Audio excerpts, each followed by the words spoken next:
Nation. This is Osa. I can't wait for the season to get started, get playing with you guys, get on the field, and represent the star. You guys be sure to go check out J Tuck and subscribe to the Cowboys fans only, and keep doing your thing, bro. Doing Cowboys Nation, it's Kelvin Joseph. I can't wait for the season to get started. Be sure you check out J Tuck, subscribe to his channel. Keep shining, the sky's the limit. You know the vibe, stop playing.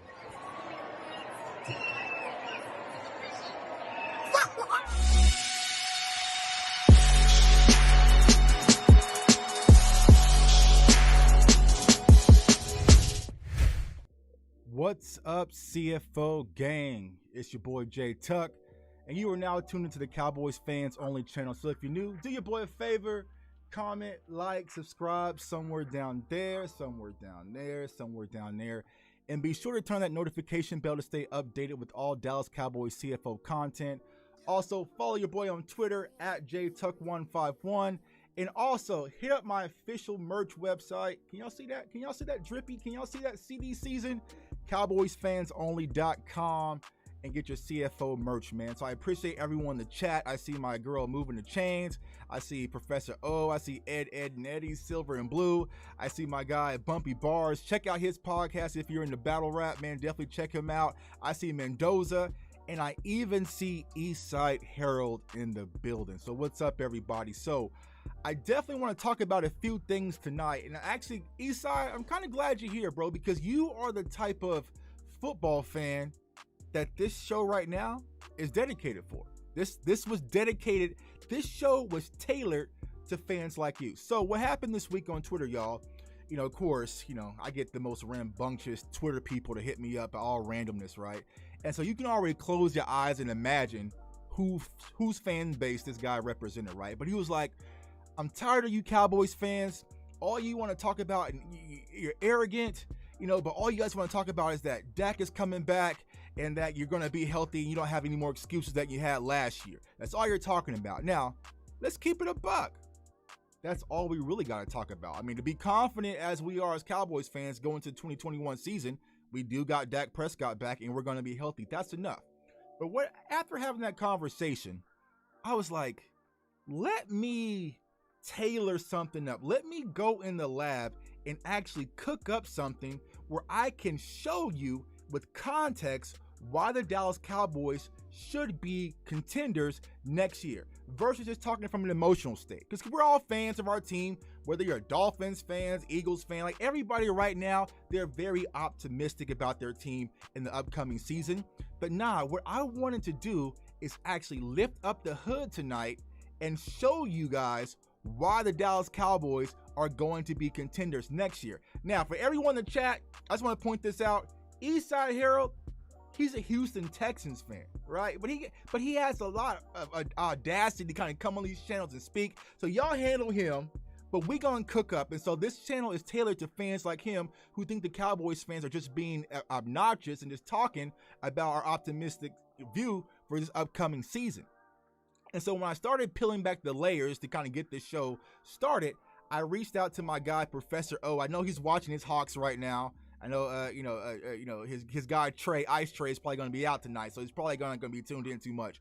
But I reached out to my guy, Matt O, like, bro, I got this idea. This is what I'm thinking. Boom, boom, boom, boom, boom. And then he started talking, and we all know Professor O is a goddamn scientist, a madman when it comes to analytics. And he started giving me more ammo. So definitely follow my guy, Matt O, Professor O, on Twitter. Best of luck to your Hawks, bro. But I want to talk about a few things here. But what I really wanted to point out is why I think the Dallas Cowboys will be contenders.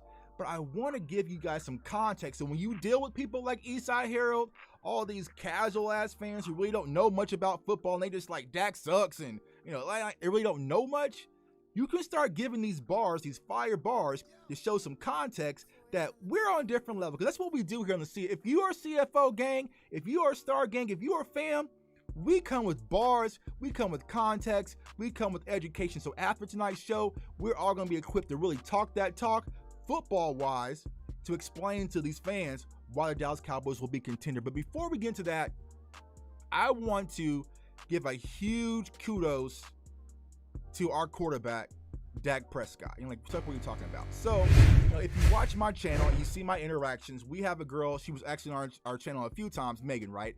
And so Megan was kind of going through some personal things, and she kind of just reached out and she was kind of lashing out yesterday on Twitter, like, I wish you the best, Megan, whatever you're going through. But she said, I wish someday I can meet Dak just so I can thank him for inspiring me to keep going on my darkest days. Right now included, it's wild how a person that you never know can save your life. And I'll say this, as you guys clearly see, she did not tag Dak Prescott. She didn't tag him or anything. But Dak took time out of his day just to respond back to her tweet, right? He said, stay strong, embrace those dark moments. You'll find out how strong you are. That's Dak Prescott, right? And so what I wanted to say, like, kudos to Meg, man. I hope everything you're going through, you find a way to pull through, stay strong. But for Dak to do that, it means a lot. And you kind of see her spirit has been lifted. And what I want to share before we dive in, fam, is like, even though we not Dak Prescott or CeeDee Lamb or Amari Cooper, just being positive to somebody can spark their day, man. Just saying, what's up, bro? How you doing? What's good? Live interaction. It could change the course of someone's life, right? So that's why I'm always encouraging people, man, to stay positive, to stay safe, stay blessed or whatnot, because doing these little things like that can have a ripple effect. So shouts out to Dak, man, my quarterback, and like I said, salute to Meg. But let's get to business, right? So when we have the conversation about, Super Bowl contenders, all right, so what we think about Kansas City, what they did in 2019. We also think about, Tampa Bay, what they did last year with Tom Brady, right? It is what it is. So the conversation has been going on. Should the Dallas Cowboys be more of a pass-heavy focused team, or like my guy West Coast says, run the damn football, right? And so I've been kind of conflicted, like, all right, so things were going kind of great when Zeke was kind of leading the offense. We were feeding him. He was the rushing champ and whatnot.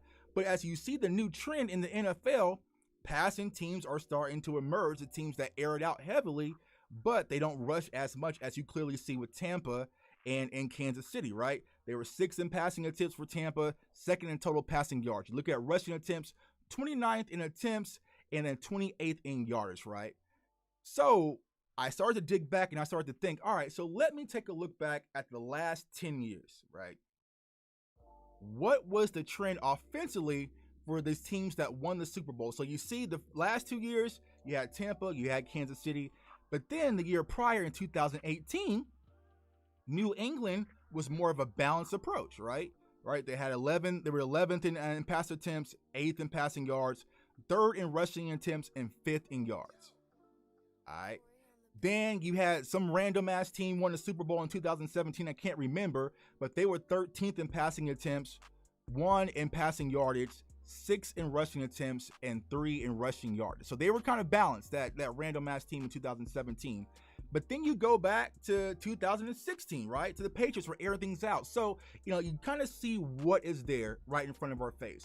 And shouts out to my girl Moving the Chain. She said a very fire line the other night when she was on BossCowboy's channel, right? She said that the Dallas Cowboys don't need to be either or. And I think that's what Cowboys fans need to understand. We don't need to be a pass-heavy team, because it feels like right now, a lot of people are thinking you got to be Team 40 burgers and airing out 3,000-yard wide receivers, and that's the way we're going to get to that 6th ring. And then you have this other line in the sand where a lot of people are talking about we have to feed Zeke, feed Pollard, and ride on their back and get to the promised land. So, it's been this contrast where a lot of people are conflicted, but she said what we really have to take an opportunity of is based on our opponent, right? If we're playing the number 1 run defense in the NFL, like, the Rams, even though they're not on our schedule, right? Then why run the ball? Let's air them out. And vice versa. If we're playing a great pass defense, then that's when we utilize Zeke and Pollard. So we have to be more balanced. I personally don't think we should just shift and focus one way. I know that everyone kind of believes that the aerial attack is the new trend in the NFL, but as you see by teams who've won, clearly that's not the case. Now, a very important detail I want people to look at is the points per game, right? So we see Tampa last year, they were 3rd in points per game. Chiefs in 2019, 5th. The New England Patriots were 4th. That Bird team was 3rd. Patriots 3rd. Now you have the Broncos, which is kind of an anomaly to all of these stats. They kind of throw everything off. But they were 19th. You had New England again at 4. You had the Seahawks at 9. You had the Baltimore Ravens at 10 and the Giants at 9, right? So it looks like, as far as offensively is concerned, besides what happened with Denver, points per game is a very important statistic, right? And if you think about it, not last year when Dak Prescott went down, but the year prior, 2019, even though we did not make the playoffs, right? Fam, go ahead and let me know in the chat, where did the Cowboys rank amongst points per team? We were top 5 in the NFL with Dak Prescott, and that was without CeeDee Lamb, and that's when we didn't make the playoffs under Jason Garrett, right? So that's why I want fans to kind of be optimistic, when it comes to the offensive side of the ball, because you think about, we have a healthy O-line coming back, Lyle Collins, you have Tyron Smith coming back, you'll have a different focused Zeke, you'll have Dak Prescott coming back healthy. So when you think about it offensively, Blake Jarwin, you have Dalton Schultz who's emerged, and you also have CeeDee Lamb with the full season of Dak. Our points per game should be in the top 10. I mean, if we're not in the top 10 last year, then or next year, something's going tremendously wrong, right?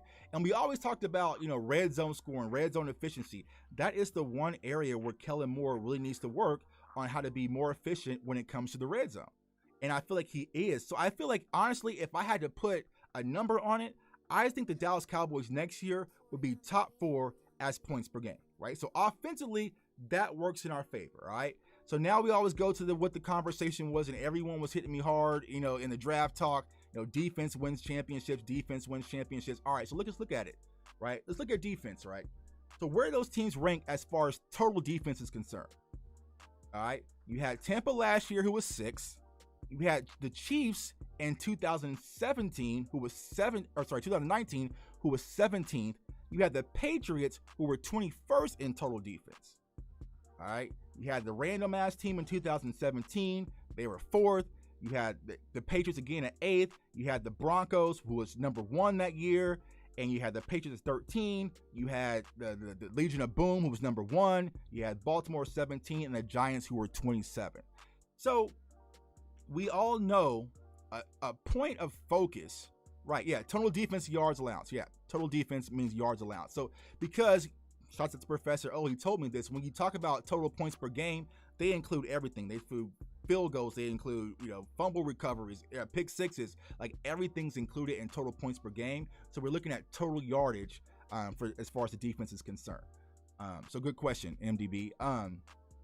And so if you take a look at it, right, where we currently stand, and we all know our defense was historically bad last year, right? It just is what it is, right? But with the draft pick that we brought in, with Micah Parsons, Osa, Bossman, Nashawn Wright, the list goes on and on and on. Our run defense, right? Because that's what Dan Quinn's focus really is, y'all. It's the run defense, stopping the run, right? And so I feel like our defense, as far as the run defense is concerned, we have no choice but to catapult forward, right? We're going to be a much better run defense than we were last year. It's just human nature. I mean, you could probably put me out there and our defense is going to improve as far as the run defense is concerned. So if you look at it in totality, our defense going from pretty much, I think we were 23rd last year as far as total yards is concerned. If we can get to top 15, then we're going to be in the ballpark, right? And I feel like that's not a tall order or a tall ask for what we currently have in place. So I know a lot of fans were hitting me up on Twitter saying we got to have a top 10 defense and a top 5 offense. Like, we don't have to be completely overpowered. We don't have to have a top 10 defense, Legion of Boom, and then we also have, the greatest show on turf. We don't have to have all of that to be in contention. Now, here's what I'm going to say. Granted, these are Super Bowl teams. I'm by no means saying the Dallas Cowboys are going to the Super Bowl. But what I want to do is show you what the numbers are that help lead these teams to the Super Bowl. Now, there's other factors you got to take into consideration, right? It's situational. How do you perform in the playoffs? Different calls may happen, health. We get that. But strictly from the analytics point, I want you guys to look at what the Super Bowl champs have done throughout their season in the past 10 years. All right. Now, there's one key factor, and shouts out to my guy, Nix, right? Because we had a conversation about this yesterday. What is the special sauce when it comes to being in playoff contention, right? Because, I mean, if you look at the numbers, okay, the offense is pinning off, but, like, granted, Seattle didn't have the best pass offense, but they had the number 1 defense, and so that kind of what their anchor was. But there has to be some special ingredient that helped mold these teams and propel them to Super Bowl contention. And what that secret sauce is, ladies and gents, is turnover margin. And if you look at it, all these teams except, like I said, the Denver Broncos, they were an anomaly for some reason, you know what I'm saying? But they had a number 1 defense, but they just didn't get turnovers, right? But teams with pretty much a +4, right? A +4 turnover margin, they are typically in playoff contention, all right? And so the one thing, even as historically bad as our defense was last year, everyone was out there pointing with Mike Nolan saying, I don't know what's going on, and then we're kind of running around with like chickens with our head cut off. We were top 10 in turnovers. Look it up. As bad as our defense was, the one thing our defense did start to do well, pretty much like almost at the end of the season, was they were starting to force turnovers. And so if you look at the way this draft was molded, right? Because you heard Mike McCarthy and Dan Quinn say this frequently throughout the draft, right? We wanted guys that can turn the ball over. So we set back Micah Parsons. Micah Parsons screaming off that edge. He's going to get that the ball out of the quarterback's hand. It's going to happen. You have Randy Gregory coming back for a full season. He's going to get the ball out of the quarterback's hands. All right, you have Kelvin Joseph. I know there's been a lot of question marks. We talked about him frequently on this channel, but if he is who we hope he's going to be, the one thing he can do, he can get his head around and he can find the ball, right? You add Nahshon Wright. Nahshon Wright, what is he? He's size, he's length. So when you're playing that big nickel and you have him in the slot, he can create tighter windows and possibly create turnovers. And so if our defense is able to create turnovers at the same rate they were doing last year, and we limit our turnovers, because we all know last year Zeke had this random ass fumbling issue, right? It was just sporadic. All of a sudden Zeke started fumbling, right? So even if you tighten that, because last year, what was the Dallas Cowboys turnover margin? We were a -1. We were a -1.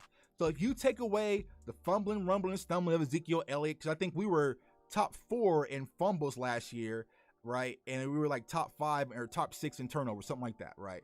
If we can clean up our play, that's it. Just clean up our play, maintain our offensive standard of 2019, all right?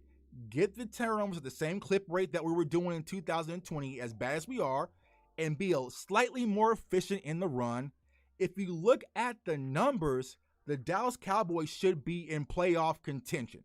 I'm not saying Super Bowl. I'm not saying go buy your tickets, you know, and book your flights to LA yet, because there's a lot of things that have to go into play. But this is why Dallas Cowboys fans should be optimistic going into the 2021 season, right? Now, let's take a look here at the chat, man. Keep the questions coming, because I'm going to definitely dive into the questions as we get through this as well. So Shane Carter said, Cowboys got 2 players who are ranked in the top 10 at their position in run defense. It's going to start with Tank and also Urban. Exactly. Just adding Brent Urban to this defense is going to change a lot, right? Just in the interior. And you think about it, and I said this in our video, I think it was yesterday morning when I posted our morning video, right? One of my players that I would definitely make an investment in is DeMonte KZ. Because even though he's coming off an injury, what's the one thing that DeMonte KZ does well that that other guy, my guy Spoonie, does not like to talk about? He gets interceptions, right? I think he has like 11 interceptions in his career thus far. We will take that. He even had eight interception in 1 year. Bro, imagine if we have a free safety that can get 8 interceptions in 1 year, bro. And then you add Donovan Wilson. Then you add Kelvin Joseph. You have Trayvon Diggs, who's getting turnovers. So if we can just maintain the turnover ratio that we currently have, and like you said, Shane, exactly, players with ball skills, right? Just having that and cleaning up our turnovers, limiting those random ass fumbles. Now, granted, we had some interceptions that were, Andy Dalton and Ben DiNucci, and so that adds to it, right? So having Dak back, making smart decisions, controlling the ball, and not fumbling like Zeke was doing last year, our turnover ratio should be within the +4, +5 range just by those small tweaks, right?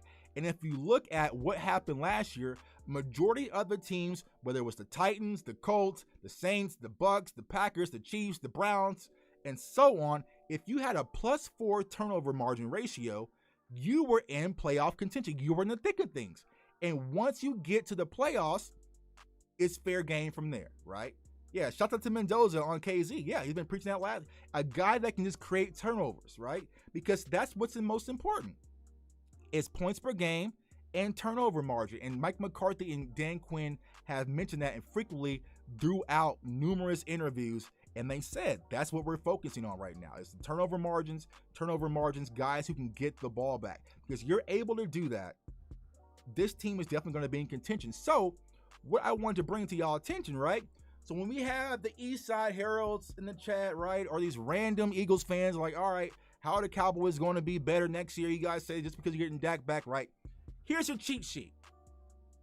Copy it, screenshot it. It is what it is, right?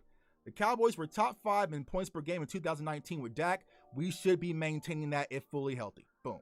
We were 7th in takeaways in 2020 with one of the historical worst defenses in Cowboys history. If that maintains, that should increase our turnover margin, right?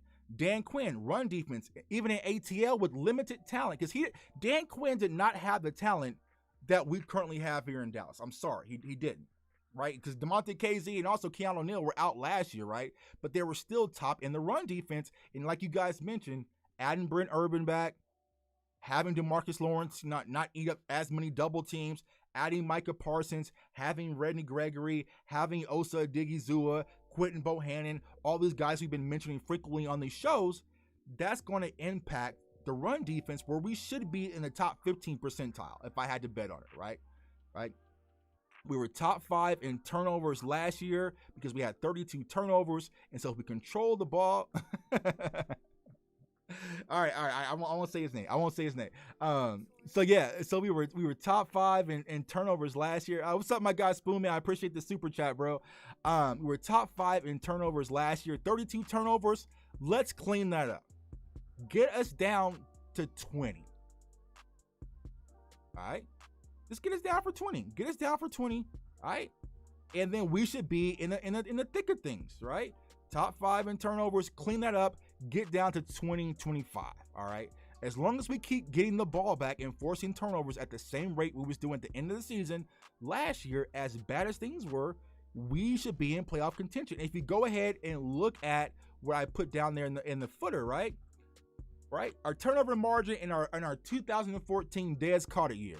Now, number 20, all right, Spoon, I won't say his name. Spoon gave me the super chat, I won't say his name, right? He's gone, he's long gone, right? But 2014, our turnover margin, right? +6. That was the Dez Carter year. 2016, when Dak and Zeke came and set the league on fire, right? +5. 2018, when we beat Seattle, +3. So the turnover margin, y'all, that is the secret sauce to the Dallas Cowboys remaining in contention. Right? And so I wanted to put it in a visual way, conceptual way, where I kind of explain it and break that down. And I appreciate, my Star Gang fam, Matt O, Spoonie, Nix, Mariella, we were kind of collaborating on this idea. And that's it. Points per game, being top 15-ish defensively in total yardage, and your turnover margin at a +4 rate, we should be talking playoffs. It's that simple. And like I said, perfect, Ed. Don't discount the elimination of Nolan, but that alone is worth 3 more rents. Exactly. Having players out there is going to be in a simplified scheme that understand what's going on. It seems like they're enjoying the coaching staff thus far. It seems like they're getting it, right? And so just doing that should equal 2 wins in itself, along with getting healthy, right? And it all adds up, because here's what I've been trying to say, right? A lot of people want to back the Dallas Cowboys into this corner that we're this bad team. But we are not as bad as people want to paint us as. Now, granted, mainstream media wants to kind of put us in this corner that, hey, Cowboys suck. They're, accident waiting to happen. But the Dallas Cowboys are a lot closer to who we saw in that Rams game. And even though we started off the season with injuries, we are a lot closer to that team who was competing with one of the top defenses in the NFL in the LA Rams, right? Versus who we saw, losing to, the Giants and not tossing the damn flag with Mike McCarthy, right? I feel like this Dallas Cowboys team, if healthy and equipped with the coaching staff that's been brought in, right? And just simplifying things, getting a full year, getting a preseason, getting OTAs, getting camp, Dak back, offensive line back, and you look at what our defense is going to do as far as the style list of our players, we are going to be in the good thing. I just feel that, y'all, and I feel like conceptually, it's not just me talking as a fan from emotion. That is it. That's data. That's the facts. That what we put out there. We are so close to even twitching that turnover margin. Where think about it, because even though last year was bad to our standards, we still almost were a playoff contention team. Right? You know what I'm saying? And we played good teams because everyone's like, oh, you know, the Cowboys only play bad teams. No, because we played the Steelers close. We knocked the Vikings out of playoff contention. We beat the 49ers. So even as bad as things were post-Dak injury, we still were competing for a lot of teams except on Thanksgiving. I don't know what the hell happened on Thanksgiving, but we don't count that, right? So it's there, y'all. We just got to put the pieces together. And so I think the focus and what you're going to hear from a lot of people, especially coming out of camp, and I'll be at camp my damn self because I want to see it visually myself, right? Are they focusing on creating turnovers? And I think they will. So just like Shane mentioned earlier, we now have players with ball skills. There's no knock to Cheeto. There's no knock to what's his name, right? But they don't have the ball skills of DeMonte KZ, of Kelvin Joseph, of Nashawn Wright, of Trayvon Diggs, or even Micah Parsons. And so it's going to be a lot different as far as defense. Now I'm not saying like we're going to be the Legion of Boom. Everyone's like, are we going to be the Legion? But Dan Quinn doesn't have to get us to be the Legion of Boom. We just got to be top 15-ish, right? And continue to create turnovers and get the ball back and stay top 5, top 10-ish in scoring points per game. And we will be in the right in the thick of things. Right. Let's see. Let's go to the chat, man. Don't say 25. I don't even know what you're talking about, Spoon. I don't even know what you're talking about, my guy. Let's see here. The health of the O-line can be a factor in turnover margin as well. Exactly, because people don't think about the reason why we're having some of those turnovers is because we had Andy Dalton being protected by me at left tackle, like he was getting his head knocked off, right? So that was fumbles right there. So take some of that off the table. I highly doubt, y'all. That Ezekiel Elliott is going to be fumbling, stumbling again in 2021. If he is, this jersey got to come down, right? And so I don't think that's going to be the case. And I don't expect Dak Prescott to come out there and become an interception machine. So we're going to clean things up offensively. I feel like Kellen Moore is going to be a lot more effective in the red zone, so our points per game should go up. Run defense will be a lot more solid, so our run defense is going to move from bottom of the barrel to kind of this mid-tier possibly, or even further. Pass defense should be remaining as is. You get a few more turnovers, and we are right back in contention. Now, granted, there's some other things you always got to take in consideration, you know, like going for it on fourth down and fake punts and stupid stuff like that. But I'm speaking from a pure analytics, standpoint. You have to be extremely excited about what's about to happen in 2021. And I'm not just talking from fandom, right? I'm just talking about we are a lot closer to being contenders than a lot of people want to make believe. It is what it is. If you're able to score points, force turnovers, you are going to be in the thick of things as far as playoff contention. So a lot of Cowboys fans should be excited. Now, Eastside Hurl, let me pull up y'all. What was Houston's turnover margin? Let me check that for my guy. So Houston's turnover margin for last year. So I know he wants to know. Oh. They were -9. They were -9. Damn. Looks like y'all got a lot more things to work on than we do here in Dallas. So, yeah, but if you look at that, we were only -1. So as bad as things were, we were -1 in turnover margin. If we would have cleaned up a few different plays here and there, we were right, because we lost a lot of close games. That's even with Dak Prescott, right? Even though we got off the slow starts, right, we were still in the thick of things. We were still competing. We were in the games. We had opportunities to win. We just didn't clean up the offensive play, right? Be a little bit more effective against the run and get the damn ball. See ball, get ball. If we do those three things, it's on and up here, man. So I want to hop in the chat, man. Keep the questions going. Like I said, comment, like, share, man. I appreciate all the support. The channel is growing tremendously, man. I appreciate everyone for rocking with me, man. I cannot do that without you guys. Everyone's been buying the CFO merch. I appreciate y'all. So keep the questions do a video on that, but I was like, nah, let me just hop on live and chat with the fam. Do you think we overemphasized the run defense this offseason, still a passing game? No, I don't think we did, because I'll say this, bro, because our run defense was so poor last year, we had to address it. Like, that had to be a focus, because I feel like teams, knowing that they were able just to run the ball down our throats, and what does it ultimately do? It keeps our offense off the field, right? And so you don't want teams to be like, all right, we're going to play Dallas, we're just going to run the ball down their throat. We're going to keep Dak and his offense off the field, and there's nothing they can do about that. So I feel like they wanted to focus on the run defense specifically and get things shorted up. Now, y'all all know my take when it comes to the draft. Their first option was going at the cornerback position, but it fell short. So, I mean, I think that's kind of where it is. But I think that just adding Micah Parsons, Brent Urban, just those two players alone is going to slide our run defense forward just naturally. I feel like if I'm wrong, y'all, then I'm probably going to give up, because I have no idea what the hell's going on. But if teams are still coming out and they're running, if we come out against Tampa and Leonard Fournette is just going apes, run the ball down our throat, I'm going to be sick, right? I'm going to be sick. But I don't think that's the case. I think the Cowboys know how bad their run defense was. And naturally, like you said, just getting away from Mike Nolan, because the players were confused. I sat back when I was on vacation and I crunched film on last year's team because I wanted to see what was it. And to be honest with you, y'all, I was looking at I watched 3 different games. And this is back before Dak injury. And I had no football concept of what the hell the Dallas Cowboys was running. I was confused. Like I said, I'm not like an NFL, mind aficionado. Like, I know everything's going on out there.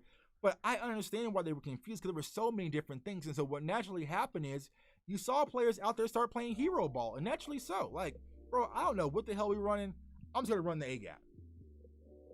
I don't know what's going on, bro. I'm going to run the A-gap, and it is what it is. And that's why we're getting misdirected, because they were like, okay, you buy on the A-gap. All right, boom, we're going to the outside, and here it is, easy money, right? And so I feel like what Dan Quinn's going to do best is going to simplify things. He's going to put our players what they do best, DeMarcus Lawrence, Randy Gregory, Micah Parsons, Jalen Smith, Leighton Vander Esch. He's going to put them in a position to do what they do best and let them use their natural instincts, and it's going to be simplified. That's what the 4-3 under is going to do. And you go back to 2018, right? Look how our defense was. And what was the one reason we were complaining about 2018 and 2019 with 2019 with Rod Marinelli, right? Because we wasn't getting turnovers, which everyone's biggest beef when it comes to Byron Jones, right? He ain't getting interceptions, right? He ain't getting no interceptions, right? So we want players who are ball hawks and can turn the ball over, but I think naturally just simplifying the scheme, letting players and putting them in a position to do what they do best, you're going to see a natural move forward with this defense, right? If we're still ranked in the bottom half of the NFL defensively, I give up, y'all. Like, I have no other answers. This is the 3rd defensive coordinator in 3 years. Like, I just don't get it. I would say blow the entire defense up and start from scratch with that case. But I don't think it's going to be the case. Like I said, yesterday's video, I expect Randy Gregory, Keanu O'Neal. I expect DeMonte Casey, Brent Urban, and Jordan Lewis to have decent years. Like, if I said that they were stock and you had to make an investment, those would be my 5 players. Now, granted, we know DeMarcus Lawrence and Trayvon Diggs, but like, I'm talking about the players that kind of like, not being spoken about much, but can have a huge impact. And I'll also say this, and let me know how y'all feel in the chat. I feel like Leighton Vander Esch is primed to have a big season next year. And maybe that's just me.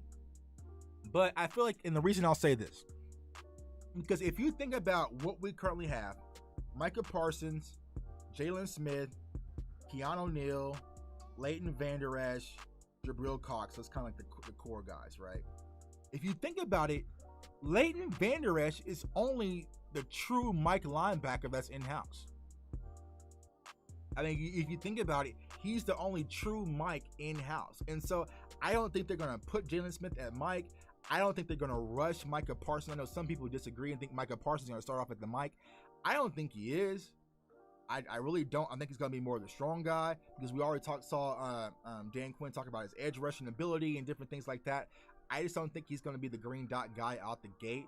I feel like Leighton Vander Esch is going to get the opportunity to do what he does best by playing the Mike linebacker, and if he loses it, it's going to be on him.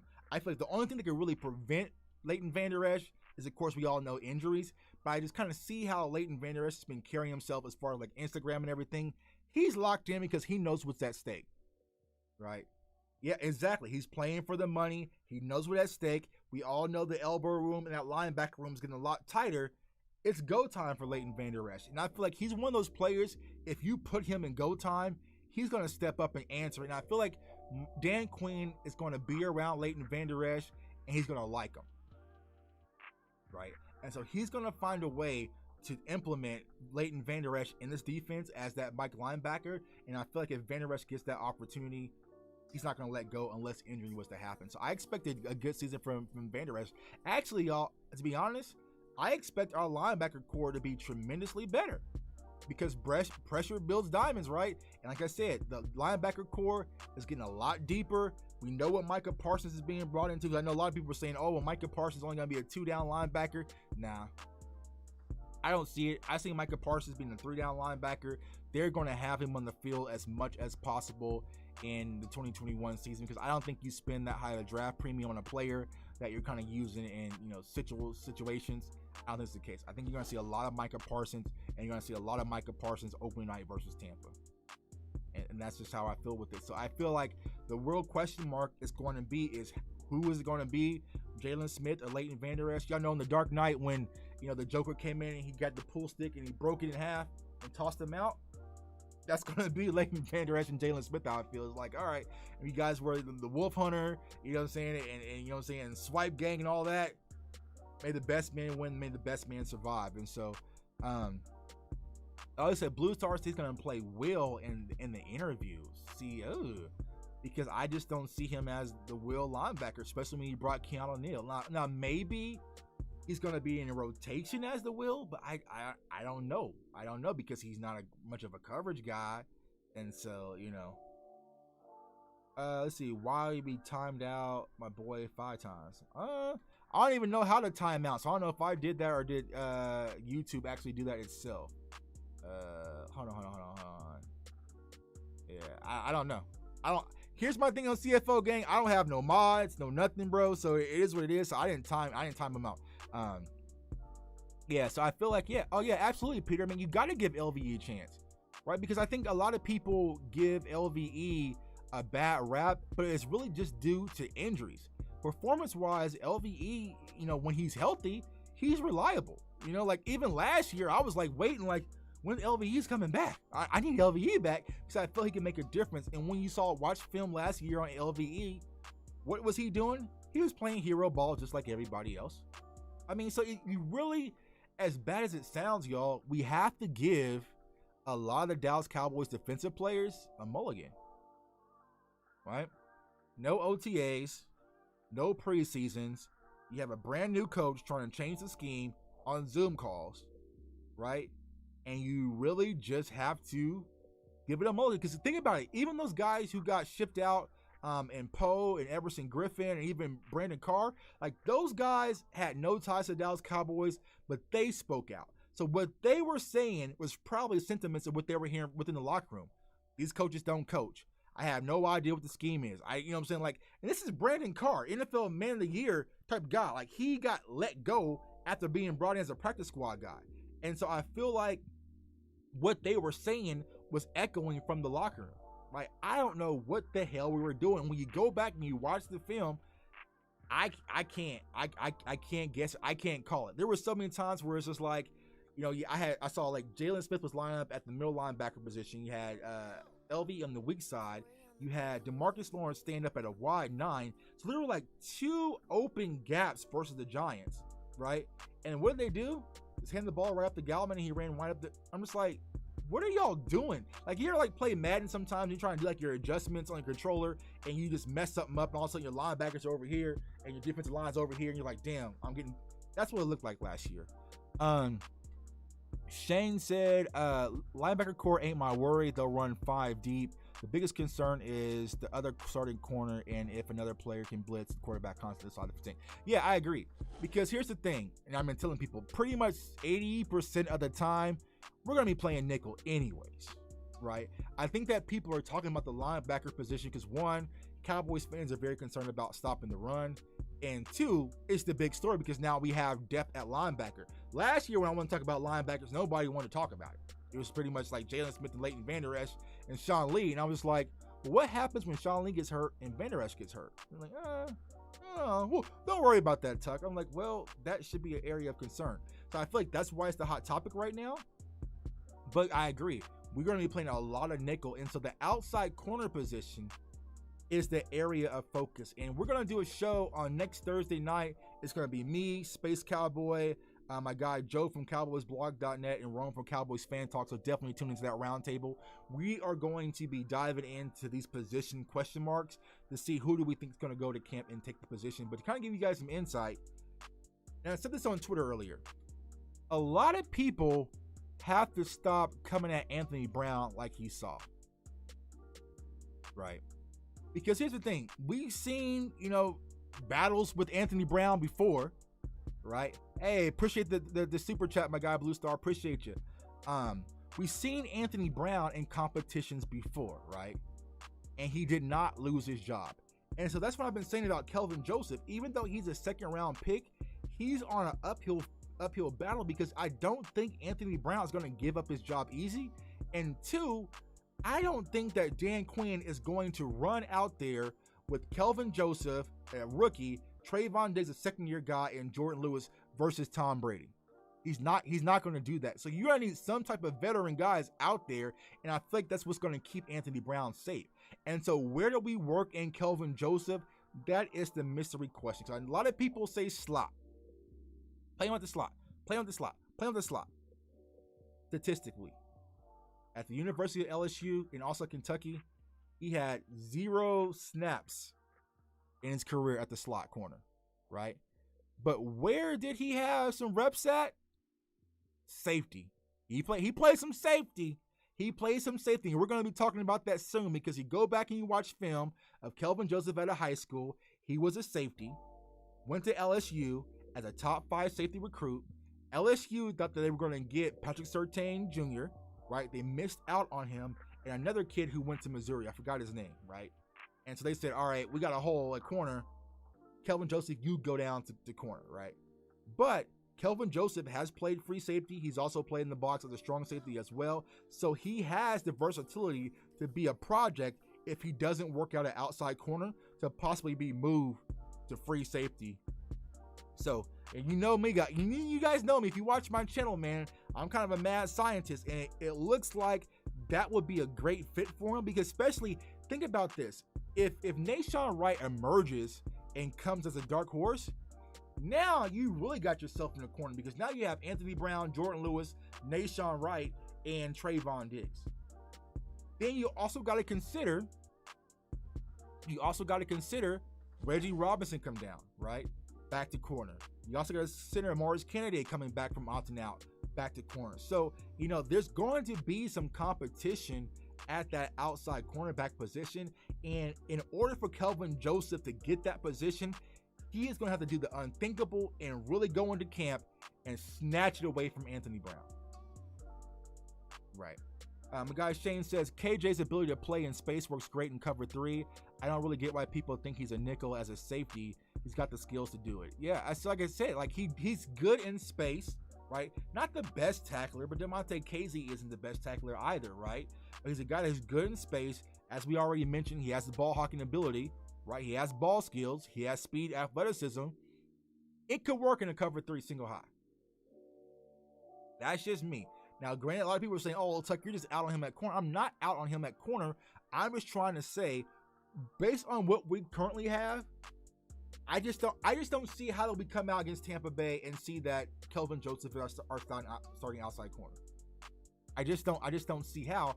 He's going to have to come in and really just beat out Anthony Brown. And Anthony Brown is no slouch. He's not just going to give up his job to some rookie. I just don't see that happening. So even if you go with 4 corners, it's going to be, in various situations, we're going to have 4 corners on the actual field. right? And then, like I said, we're hearing so much great things about Nahshon Wright. They are going to find a way. Now, I think that Nahshon Wright is going to be the big nickel guy, right? He's going to be playing the slot. But who knows? He might just turn all the way up and become, Dan Quinn's Richard Sherman, right? As he says, right? And so you just never know, but it's something we definitely got to keep an eye on as we go into camp. Let's see here. Let's see. Yeah, some have to play special teams. Yeah, some players have to play special teams as well. So that's also a factor, right? Because when you're making that roster, once we get kind of like the roster cuts, right? Special team guys matter, right? Because we all know what Bones is going to do. He's going to love his special team. So who's going to be a guy that can emerge as a special team player? We saw Reggie Robinson emerge as kind of a special team player and make some plays last year. So more than likely, he's going to be out there, right? And so it's going to get tight with playing time, like say for Kelvin Joseph. And I'll say this. I think Cowboys fans last year, we got a little spoiled with Trayvon Diggs because Trayvon Diggs just got it. He came in, even though he kind of took his lumps, he was prepared, and we knew, all right, we got our cornerback right there, right? And so I think that people are having that same expectation with Kelvin Joseph, where we might need to pump the brakes, and he might be more of a progress player. And I saw someone mention this earlier. Yeah, we need to pump the brakes on Nahshon Wright, in my opinion. His agility times are very worrisome, coming to get eaten up on the inside breaking around. Exactly. The same thing is like, so, the reason why people are getting the hype around Nahshon Wright currently is because we're hearing so many things about him from camp, from OTAs. We heard so many things about Nahshon Wright, right? And so I think that's why people are getting excited, because Kelvin Joseph was in quarantine, and so his name wasn't being mentioned as frequently. So that is going to be the biggest story of camp for me personally when I'm out there. If there's any position that I'm watching that cornerback 2 position, the outside corner position, to see who is really working out and who is going to emerge as that guy. If not, we got to kind of roll with Anthony Brown. It is what it is. Me personally, I already kept Cheeto, but we know the Cowboys aren't paying for anything. See, I'm intrigued by the prospect of Diggs, round 2 and Wright.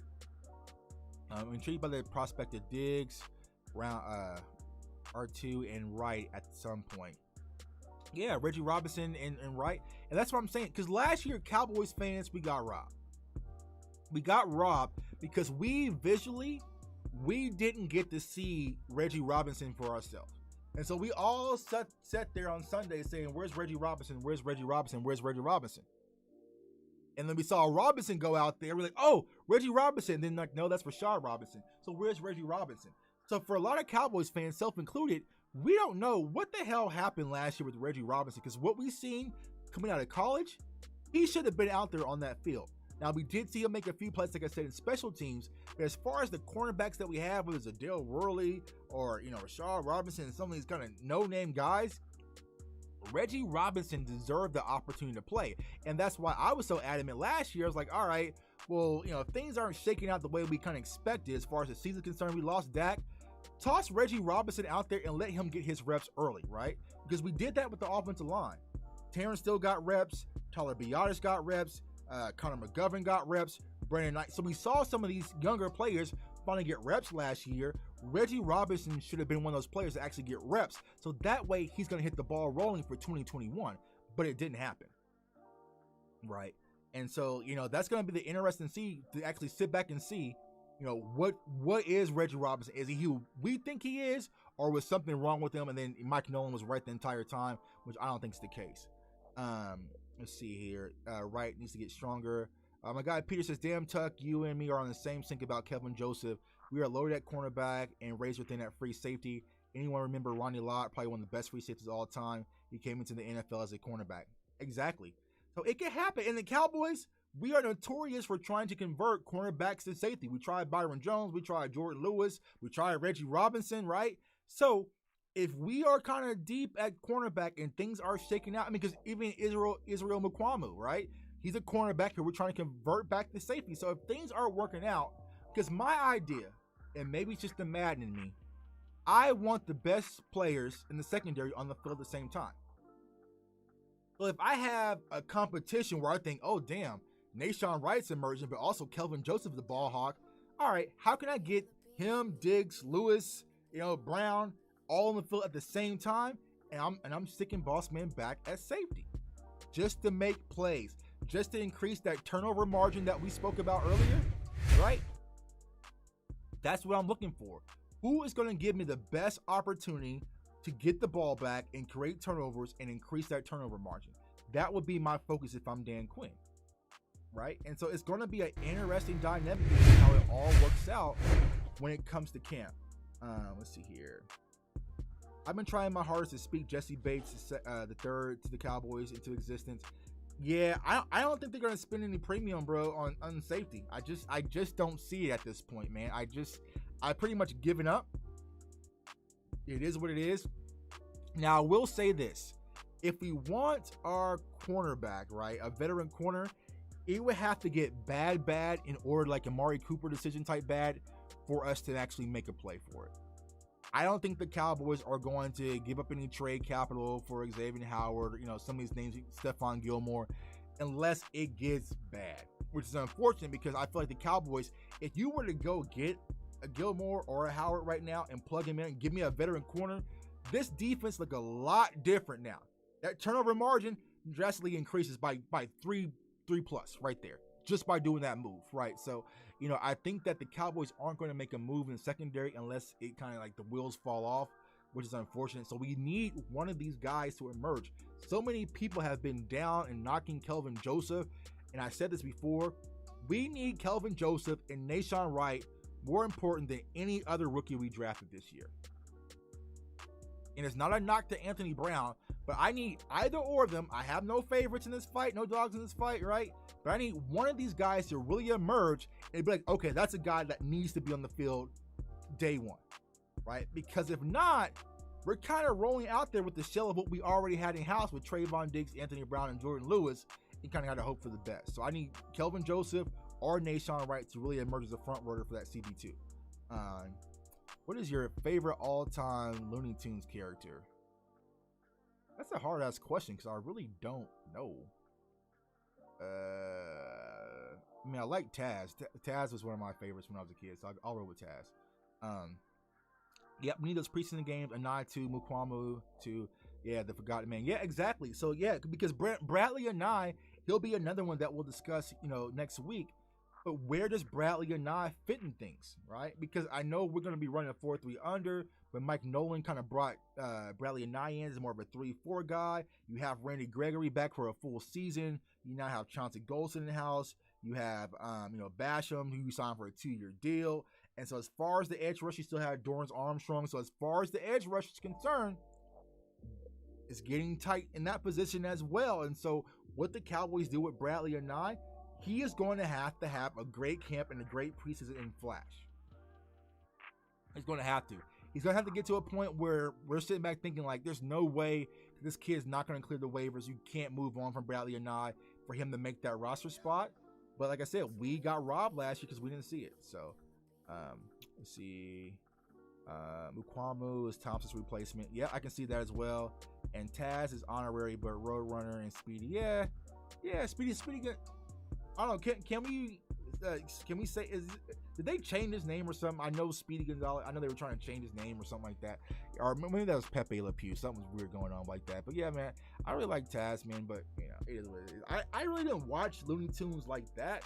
I watched other cartoons like as a kid, man. I watched Ninja Turtles and Dragon Ball Z and all other type of stuff like that, man. So I really didn't dive into watching Looney Tunes, man. Besides Space Jam, man. So definitely gonna check that out, man. So yeah, I think that this defense, y'all, is going to be okay, right? Like I said, if you look at the numbers and what ultimately we need to do, we're going to be okay. We just got, like I said, fix the run defense, be top, and get those turnovers, and we should be okay. What do you think about a Tank, Urban, Bohanna, and Golston in obvious run situations, and Tank, Osa, Gallimore, and Randy in passing situations? I think they're going to utilize that in that manner. Now, here's the thing I want to say about Bohanna. We all like Quentin Bohanna. I like Quentin Bohanna. We finally got the fat nasties, as I would call them. But we might have to pump our brakes on him because, he was, I think it was a 6th round pick, Bohanna was, if my memory serves me correct, right? And so I think that he's going to be in there for a battle because you're going to have, Brent Urban, of course, will probably be the starter, interior. and he's going to have to work his way. He's going to have to win a roster spot. I don't think he's going to be a given guy, right? I know a lot of fans are going to be high on Bohanna just because we never had one like that, but he is going to have to earn his spot. So, it's going to be interesting to see how Bohanna shakes out. And another guy we'll talk about as well next week is Tristan Hill. What actually happens with Tristan Hill? That's going to be a huge question mark because, I know he's coming off the ACL. And let me know, guys, have you heard anything? Is he going to be camp ready? Because what I've heard thus far, I don't think Tristan Hill is going to be camp ready. So I haven't heard much. So, if he's not camp ready, Tristan Hill could be one of those guys who's on the outside looking in, because you think about what we have now in rotation with Osa, you have Gallimore, you have, like I said, Bohanna, you have Urban, like the interior defensive line. Now, of course, you're always going to need extra bodies in the interior because we have a 17-game season now, right? So it's going to be more games, more bodies, right? More wood to the fire. But I feel like Tristan Hill could be on an uphill battle, as we would say, if he's not at camp, especially if he's not at camp. So it's going to be interesting to see what they do with Tristan Hill. I agree on the D, though. Run defense and turnovers is what's a must to be better. On offense, the red zone, I'm leery of all the drops as well. Yeah, I think the drops will fix. Granted, we had some with Gallup, and also CeeDee Lamb had a few himself, and Cooper.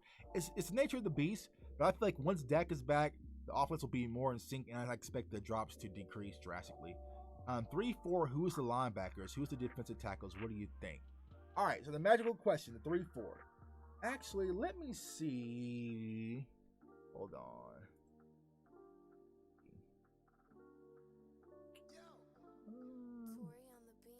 Give me a second. Since we're here, if y'all got time, I got time, right? Let's see here. Let me log into something real quick.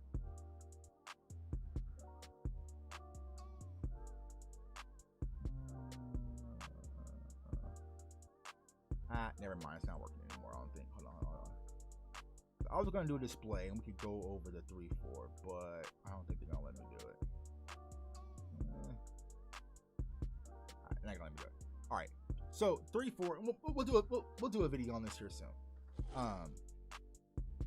But when it comes to 3-4, if we were to run a 3-4, right, I think what it's going to look like, you're going to have Osa, you're going to have maybe Bohanna or Urban, you have DeMarcus Lawrence, right? Those would be your 3 down guys. Occasion, you could have Randy Gregory counting as one of your linebackers. He also mentioned this in the interview. So you have Randy Gregory counting as one of your linebackers, right? You'll have a Mike, which will be probably Parsons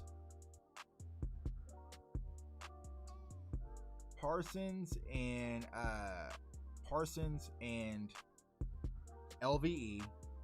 And then you'll have maybe Jalen Smith out there as your other linebacker. Now, if not, you'll have Neal out there as a linebacker, as your will. And then you would have, I would say, Jalen would be your strong side linebacker, or Parsons, depending on how they want to work it. So it's going to be interesting how that all works out. But I know that Randy Gregory had mentioned that he's going to be quote unquote a linebacker in certain situations. So I think if they're going to look more like a 3-4 scheme, you're going to have Gregory, Osa, Urban or Bohanna, probably Urban, and then also DeMarcus Lawrence on the line. And then you might even bring down Parsons. And so it's going to look like a 5-man front, right?